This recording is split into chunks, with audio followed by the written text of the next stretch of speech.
Hello everyone. आज मैं आपके सामने नया चैप्टर गैर व्यापारिक संस्थाओं के लेखे, पेशेवर संस्थाओं के लेखे, accounting for non trade organisation and professionals नाम का टॉपिक लेकर के आई हूँ, जिसके लिए क्या होती है नॉन ट्रेड ऑर्गेनाइजेशन, जिनका उद्देश्य सेवा करना होता है, ना कि लाभ कमाना। लाभ कमाते हैं लेकिन फर्स्ट जो उनका उद्देश्य होता है वो उनका सर्व करना होता है, सेवा करना होता है। तो ऐसी संस्थाएं किस प्रकार वर्ष भर अपने लेखे रखती है, किस प्रकार वर्ष भर अकाउंट मेंटेन करती है, तो वो केवल या तो मेंबरशिप रजिस्टर बनाती है, या स्टॉक रजिस्टर बनाती है, या फिर कैश बुक बनाती है।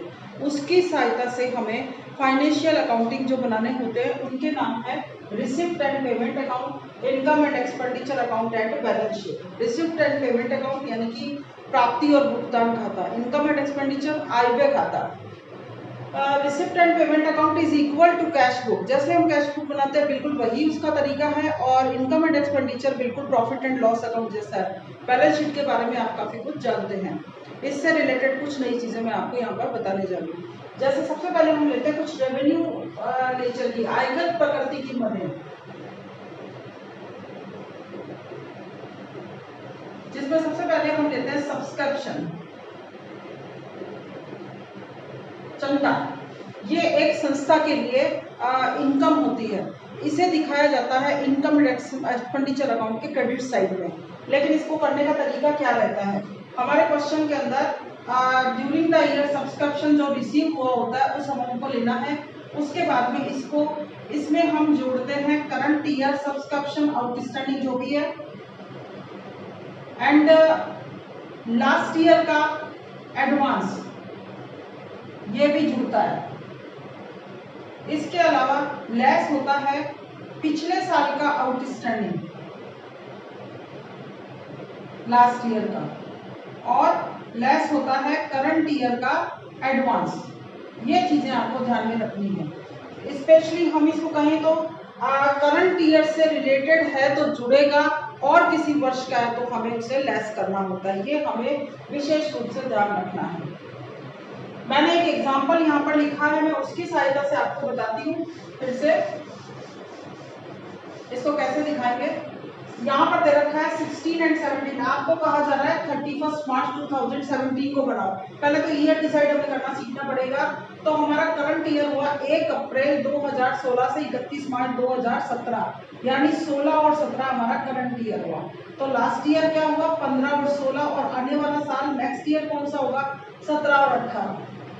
तो अगर क्वेश्चन 31 मार्च 16 की इंफॉर्मेशन दे रहा है मतलब वो लास्ट ईयर है, या 1 अप्रैल 2016 very first day current year का, उसकी भी कोई अगर इंफॉर्मेशन है तो वो निश्चित रूप से लास्ट ईयर की होगी। 17 18 आपको समझ में आ ही रहा होगा कि 18 के अंदर जो भी प्राप्त हुआ होगा या जो भी चुकाया होगा वो आपका आने वाले वर्ष का होगा।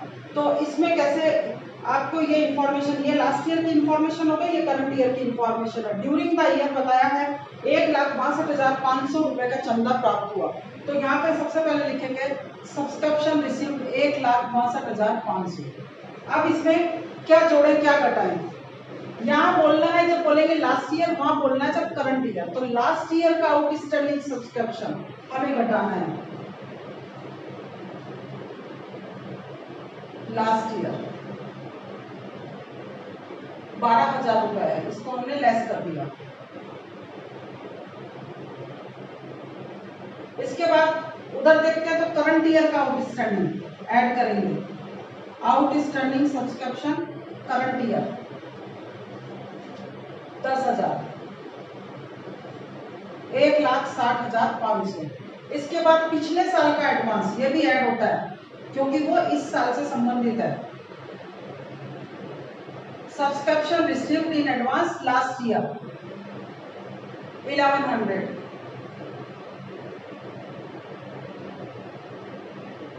और इसके बाद करंट ईयर का एडवांस। हाँ, एक मिस्टेक हुआ, हमने नीचे नहीं पढ़ा। पिछले साल का बकाया 12,000 था, जिसमें से 5,000 इस साल प्राप्त हुए हैं, तो इसे 1,500 में 5,000 ही तो जुड़े हुए होंगे, तो हमें यहाँ पर 5,000 लेस करने चाहिए थे।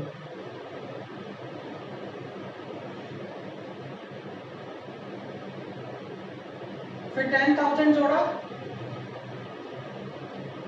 और फिर 1,100 लेस किया।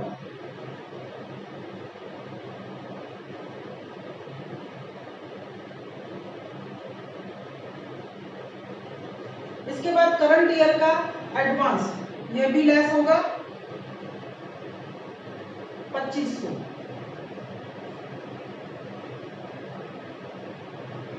ये अमाउंट आपका सब्सक्रिप्शन रिसीव माना जाएगा और इसे दिखाते हैं इनकम एंड एक्सपेंडिचर के क्रेडिट साइड में। ऐसे ही हम लेते हैं कंज्यूमेबल स्टोर। कंज्यूमेबल स्टोर का मतलब ऐसे उपभोग में ली जाने वाली वस्तुएं जिसका ओपनिंग स्टॉक भी आपके पास है, क्लोजिंग स्टॉक भी आपके पास है, जैसे कि स्टेशनरी हो सकती है, पोस्टेज एंड टेलीग्राम हो सकता है। तो ये इनकम एंड एक्सपेंडिचर के वैसे डेबिट साइड में आता है, खर्चा है इसलिए, लेकिन इसमें वही लास्ट ईयर करंट ईयर का जो मैंने बताया ये तो आपको ध्यान में रखना ही है। इसके अलावा यहाँ पर आपको ओपनिंग स्टॉक और क्लोजिंग स्टॉक भी दिया हुआ होगा, तो आप उसे ओपनिंग स्टॉक को जोड़ेंगे और क्लोजिंग स्टॉक को घटाएंगे। यहाँ पर मैंने इसका भी एक एग्जांपल लिखा हुआ है।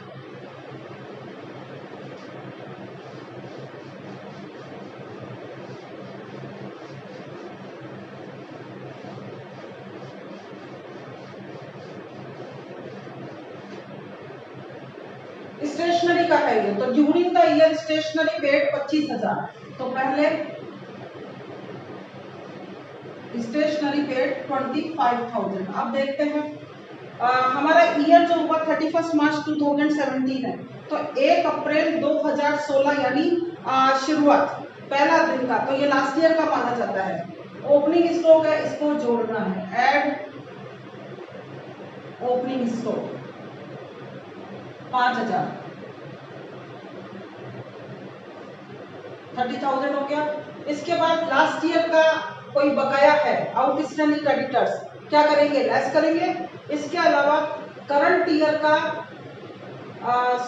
लास्ट ईयर का एडवांस है, ये ऐड होगा क्योंकि करंट ईयर से रिलेटेड है, तो add advance paid for stationery, तो ये है हमारा 1000। फिर क्लोजिंग स्टॉक दे रखा है, लेस करेंगे,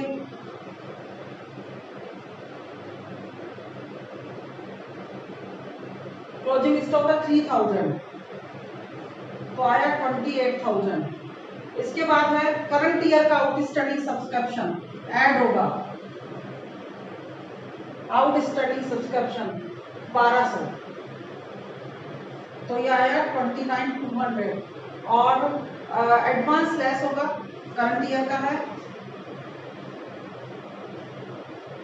1300। कुछ शायद प्लस माइनस में कुछ मिस्टेक हुआ है, 25,000 दे रखा है, ओपनिंग स्टॉक जोड़ा हमने 5,000, तो आया 30,000। उसके बाद करंट लास्ट ईयर का एडवांस 1,000 जोड़ा तो 31,000 आया, क्लोजिंग स्टॉक बढ़ाया 3,000, 28,000 आया, और करंट ईयर का आउटस्टैंडिंग 1200 जोड़ा तो 29,200 आया, और करंट ईयर का एडवांस जो ऊपर हमने छोड़ा था 1000 उसे करंट ईयर का एडवांस ये जो लास्ट में दे रखा है 1300 रुपए, इसको लेस किया,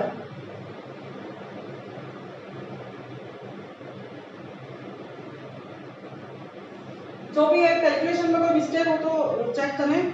करने का तरीका आपका यही रहेगा, ओपनिंग स्टॉक जुड़ता है, क्लोजिंग स्टॉक बढ़ता है, बाकी चीजें जो आपको जैसे बताई गई है वैसे ही आपको करनी है। इसके अलावा अन्य मदे और लेते हैं अपन, जैसे सेल ऑफ ऑल न्यूज़पेपर, समाचार पत्र पत्रिकाओं की बिक्री, इसे भी इनकम एंड एक्सपेंडिचर के क्रेडिट साइड पे दिखाया जाता है। इसके अलावा सेल ऑफ स्क्रैप, जैसे स्टेशनरी या पोस्टेज या कुछ है, इसका सेल ऑफ कंज्यूमेबल स्टोर, अगर इसको बेच दिया गया तो भी ये बाई साइड में आएगा इनकम एंड एक्सपेंडिचर अकाउंट के। इसके अलावा अगर कोई फिक्स एसेट को बेचा है तो ऐसी कंडीशन में उससे होने वाला प्रॉफिट या लॉस, ये भी इनकम एंड एक्सपेंडिचर में आता है। प्रॉफिट है तो बाई साइड में, लॉस है तो डेबिट साइड में। अब हम लेते हैं कुछ कैपिटल नेचर की कैपिटल आइटम्स लेते हैं, जिसमें सबसे पहले जैसे हम कह सकते हैं लीगेसी, वसीयत, ये कैपिटल फंड के अंदर ऐड होती है। इस चैप्टर में कैपिटल को हम कैपिटल फंड के नाम से बोलेंगे, तो उसके अंदर उसे ऐड किया जाता है। लाइफ मेंबरशिप फीस, ये भी कैपिटल फंड में ऐड होता है, या आप इसको अलग से भी दिखा सकते हैं। एंट्रेंस फीस, प्रवेश शुल्क, इसके बारे में क्वेश्चन में स्पष्ट मत नहीं दिया जाता ज्यादातर, तो अगर कुछ भी नहीं कह रखा हो तो आप कैपिटल फंड में ही दिखाएं, यानी कि लायबिलिटी साइड में ही दिखाएं। अगर वो कहता है कि 50% या 60% जो भी है कैपिटलाइज करना है तो जितना करा है उसको कैपिटल में दिखा करके और बाकी को इनकम एंड एक्सपेंडिचर के बाई साइड में दिखाएंगे। इसी तरीके से ऑनेरियम मानदेय इसको दिखाते हैं इनकम एंड एक्सपेंडिचर के डेबिट साइड में, यानी कि P&L का डेबिट साइड जैसा हो गया ये, ठीक है। इसके अलावा कुछ फंड्स की बात करें अपन, फंड में स्पेशल फंड है, नेचुरली लाइबिलिटी साइड में आना चाहिए।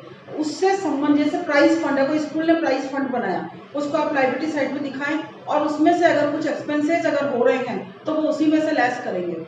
अगर कोई माइनस में आ गया कि 10,000 का फंड था, 12,000 खर्चा हो गया, तो 2,000 रुपये आपको फिर वापस इनकम एंड एक्सपेंडिचर के डेबिट साइड में ही दिखाना पड़ेगा, वो खर्चा हो गया। इसी तरीके से एंडोमेंट फंड वगैरह ये भी लाइबिलिटी साइड में दिखाए जाते हैं। कुछ ऐसी मदें हैं जिनको हम कह सकते हैं कंफर्म नहीं है कि वो कैपिटल नेचर की मानी जाए या रेवेन्यू नेचर की मानी जाए, जैसे कि डोनेशन।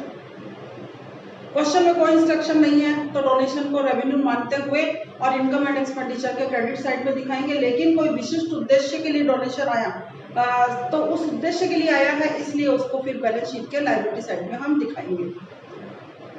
इसके अलावा और क्या हो सकते हैं, जैसे एसेट का खरीदना, नई खरीदी है या बेची है, इसको भी बैलेंस शीट में संबंधित संपत्ति में खरीदी है तो जोड़ेंगे और बेची है तो हम लेस करेंगे।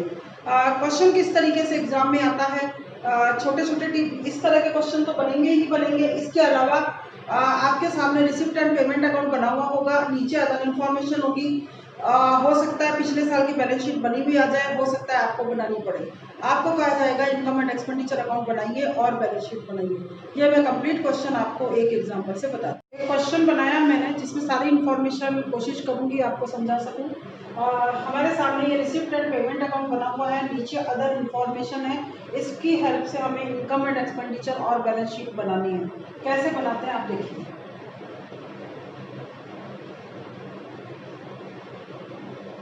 Income and expenditure account for the year ending 31 मार्च 2017।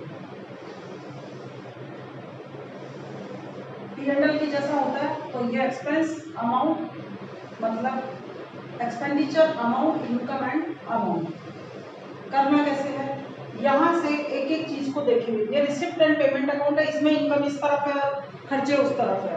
तो जो बैलेंस शीट में आते हैं, जो पूंजीगत प्रकृति के, उनको नहीं लिखेंगे, बाकी को इसी में हमें लिखना है। तो जैसे सब्सक्रिप्शन यहाँ पर आएगा, मैंने जैसे कि पहले थोड़ी देर पहले बताया है, बाई सब्सक्रिप्शन, जिसमें अमाउंट लिखा 50,000। अब हमारा ईयर है 31 मार्च 2017। नीचे इंफॉर्मेशन ये करंट ईयर ये है और लास्ट ईयर ये है। तो सब्सक्रिप्शन ड्यू मतलब आउटस्टैंडिंग लास्ट ईयर का, आउटस्टैंडिंग सब्सक्रिप्शन लास्ट ईयर का हम लेस कर देंगे 500। इसके बाद में करंट ईयर का 1000 था,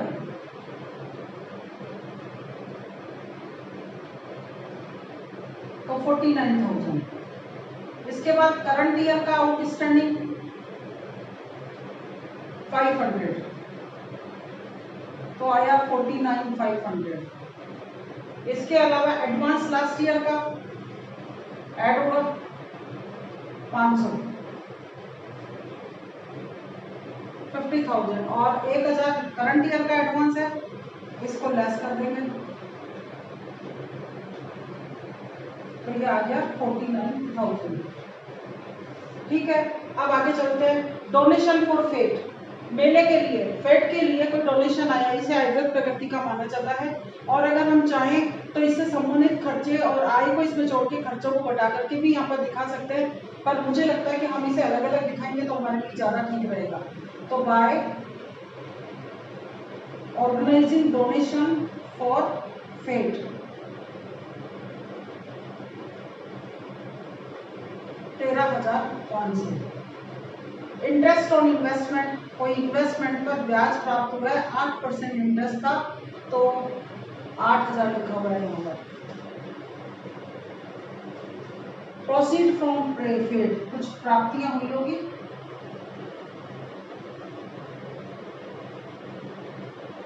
$10,000। ऊपर ही ऊपर कैश इन हैंड हमने क्यों नहीं लिखा, क्योंकि वो बैलेंस शीट में आता है, ओपनिंग बैलेंस है वो।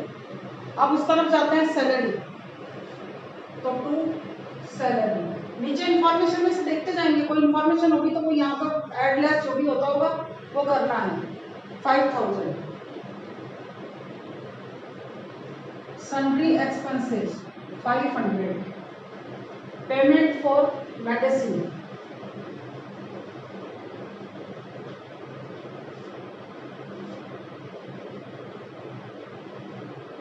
ये है 30,000। नीचे इसकी इंफॉर्मेशन है, देखिए स्टॉक ऑफ मेडिसिन तो शुरू का है वो ओपनिंग स्टॉक हो गया, add opening stock 10,000 less closing stock 15,000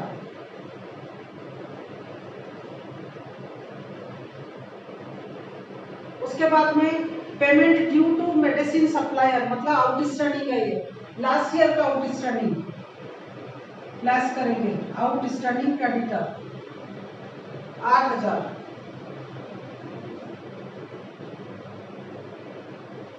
17,000 आया और करंट ईयर का ड्यू है 12,000 एड आउटस्टैंडिंग क्रेडिटर तो ये आ गया 29,000। यहां तक हम देख चुके हैं। इसके बाद कुछ रह रहा है ऑनरेरियम।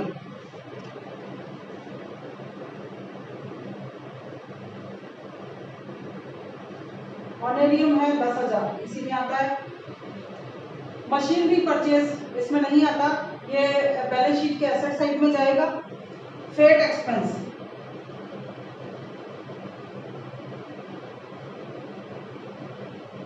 21,000 और कैश इन हैंड इसमें नहीं आएगा, ये करंट ईयर का कैश इन हैंड है। यहाँ तक हो गया। इसके बाद यहाँ पर कुछ चीज छुपी हुई है वो मैं आपको देखना दिखाती हूँ कि जैसे मशीनरी का वैल्यूएशन है, ये बिल्डिंग का लेते हैं, पहले 40 का था, बाद में 38 हो गया, तो 2000 कहाँ गए? बेचने के बारे में तो कुछ कहा नहीं, तो ये डेप्रिसिएशन होता है। इसी में आता है ना P&L अकाउंट में अपन दिखाते हैं, तो टू डेप्रिसिएशन ऑन बिल्डिंग 2000, ऐसे मशीन में भी निकलेगा टू डेप्रिसिएशन ऑन मशीनरी। कैसे निकाले? यहाँ पर 21,000 की मशीन है और करंट ईयर में हमने 15 की खरीदी। 21 और 15 कितना हुआ? 36। लास्ट में 36 का बैलेंस होना चाहिए था या 30 का, ये इसका मतलब 6,000 का डेप्रिसिएशन। इस तरीके से इंफॉर्मेशन को ढूंढा गया। इसके बाद दोनों साइड का डिफरेंस निकालेंगे। सारा होगा जो छूटे वो बैलेंस शीट में आने वाले हैं।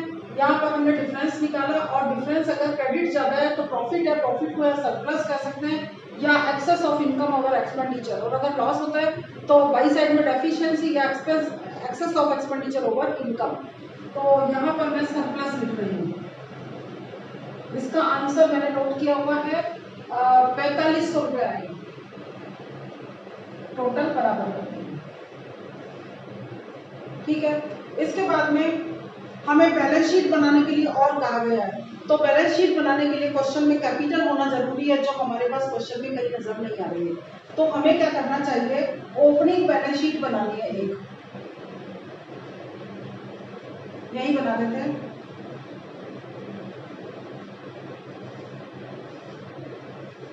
मतलब कि जो एक तारीख कैसे बनाते हैं देख लीजिए, जो शुरुआत के बैलेंस है उनसे बनेगी। जैसे कि कैश इन हैंड 7,000 है, ये आ जाएगा 7,000। इसके अलावा आपको इसमें कुछ नहीं मिलेगा। अब जो मिलेगी वो इन्फॉर्मेशन यहाँ पर है। जैसे पिछले साल का आउटस्टैंडिंग सब्सक्रिप्शन, मतलब इनकम आनी बाकी है, एक्यूट इनकम जैसा हो गया ये, तो ये भी इधर ही आएगा, एसेट साइड में आएगा। आउटस्टैंडिंग सब्सक्रिप्शन 1000, एडवांस पिछले साल ले लिया था, ये एक लायबिलिटी हो गई। सब्सक्रिप्शन एडवांस, सिर्फ लास्ट ईयर के डेटा हमको देखने हैं। फिर स्टॉक ऑफ मेडिसिन, इस साल का ओपनिंग है तो पिछले साल का क्लोजिंग स्टॉक था, closing stock of medicine.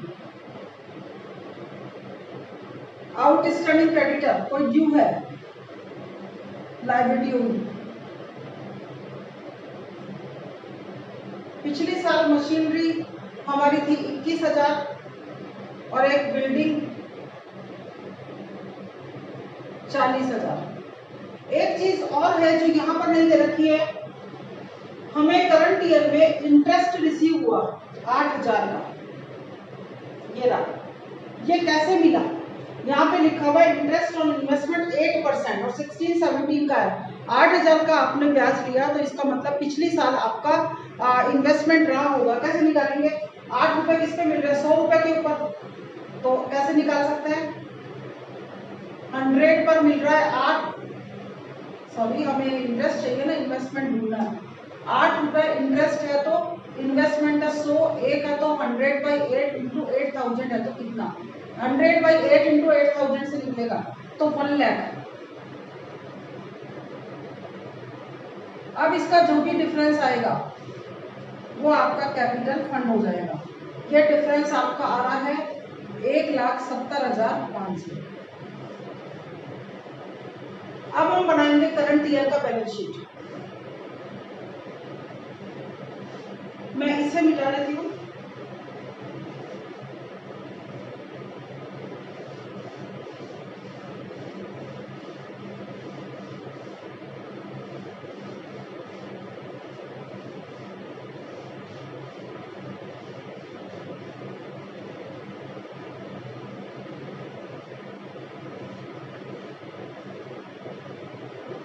Balance sheet as on 31 मार्च 2017। इसमें क्या करना चाहिए? पुरानी बैलेंस शीट को सामने रखें और उसको बदलते जाइए। जैसे कैश, अब कैश ये वाला नहीं, ये वाला आएगा लास्ट ईयर का 4500। पहले इसी को चेक करना चाहिए। आउटस्टैंडिंग सब्सक्रिप्शन 500,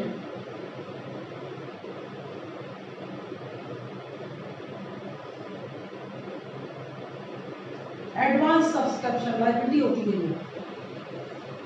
एडवांस सब्सक्रिप्शन हमारा है करंट ईयर का 1,000।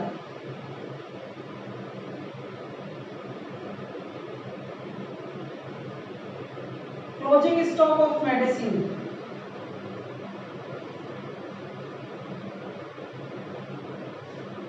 15,000। Outstanding creditor for machinery for medicine 12,000। हमने इसे ही फॉलो किया है पुरानी वाली को। इसके अलावा मशीन को कैसे शो करेंगे? 21,000 है प्लस परचेज और करीब 15,000 की, 36,000 लेस डेप्रिसिएशन 6,000। इस तरीके से शो करेंगे। बिल्डिंग 40,000 लेस डेप्रिसिएशन 2,000, ऐसे करके 38,000 आ गए। तो हमारा ये कंप्लीट हुआ। इसके बाद कैपिटल फंड ये वाला लेना है।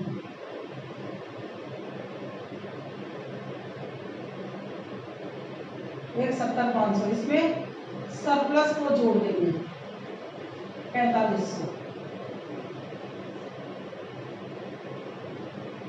1,75,000। इसके बाद इसकी टोटल हमारी इक्वल आनी चाहिए।